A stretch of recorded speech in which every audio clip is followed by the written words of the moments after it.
Bem, meus queridos, um excelente dia a todos. Professor Raoni, eu estou produzindo esse material para tirar algumas dúvidas que surgiram de alguns alunos a respeito da atividade 2, atividade esta em que nós estamos trabalhando o gênero textual poema, temática do mês de setembro.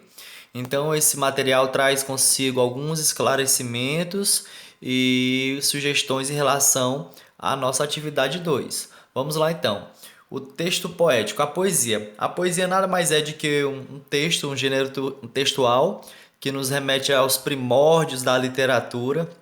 Até então essas obras, elas não eram escritas e sim declamadas por cancioneiros, por menestréis, jograis, ao som de harpa, violão, e ao passar dos anos foi acontecendo um aprimoramento na estrutura gramatical, na escrita, e nós passamos a escrever e armazenar esses textos.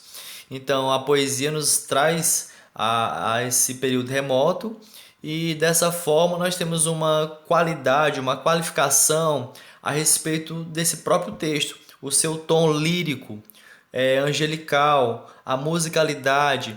Então, quando nós falamos de poema, de poesia, nós estamos tratando dessas características da música. Nós temos aqui alguns aspectos a serem levados em consideração. O primeiro seria o fator do eu poético, o eu lírico. Todo texto, todo poema, nós temos o eu lírico, a pessoa que fala no texto. A pessoa que fala no texto, essa voz, ela é diferente do autor.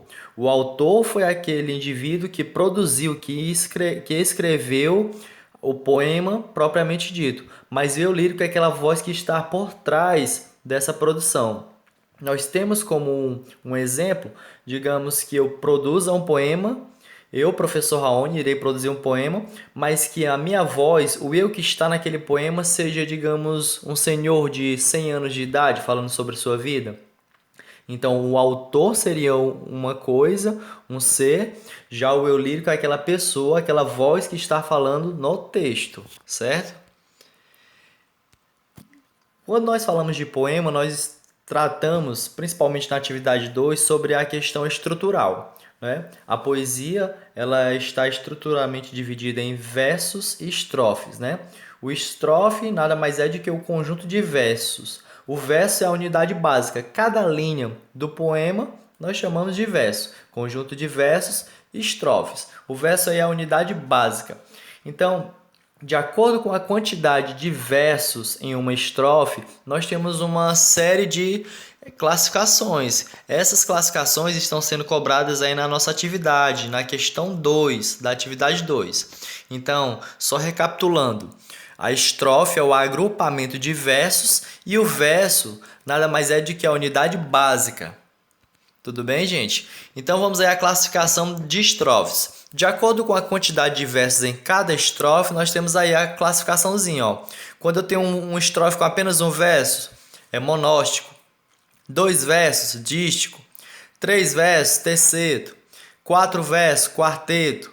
5 versos, quintilha. 6 versos, sextilha. 7 versos, sétima. 8 versos, oitava. 9 versos, nona. 10 versos, décima. E acima de 10 versos, irregular. Então, na questão 2 de nossa atividade, ela pede a você para fazer duas coisas. A primeira é classificar a estrofe de acordo com a quantidade de versos. Você vai utilizar essa tabelazinha. E a outra seria a classificação de acordo com a quantidade de sílabas poéticas, que vamos ver mais à frente. Então, quando nós falamos de sílabas poéticas, nós estamos falando da métrica.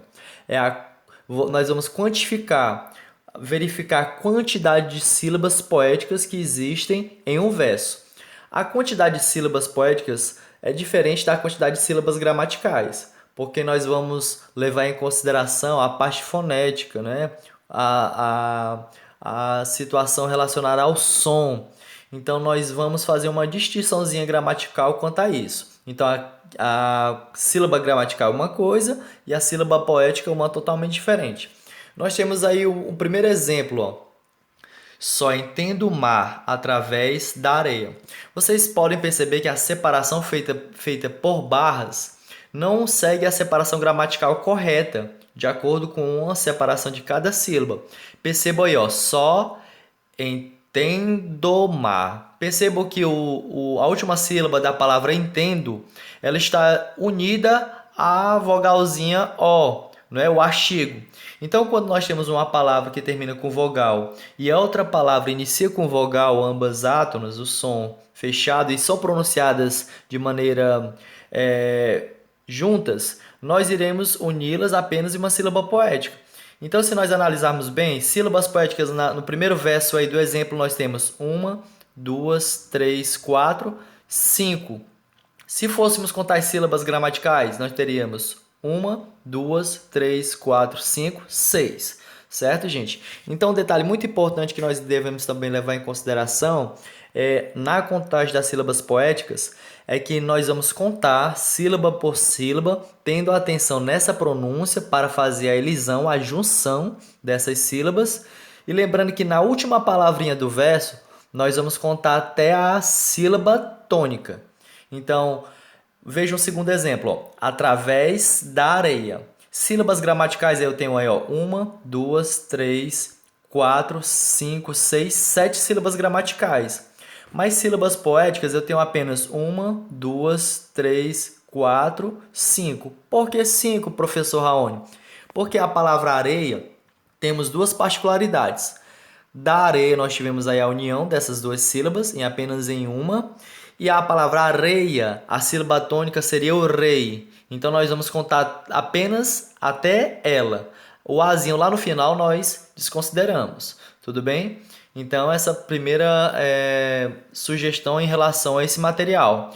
Nós iremos apenas verificar a contagem de sílabas poéticas, diferentemente da gramatical, levando em consideração que quando terminar uma vogal, iniciar uma vogal, nós iremos uni-las, principalmente quando elas forem pronunciadas juntas, e vamos contar até a sílaba tônica da última palavra. Tudo bem?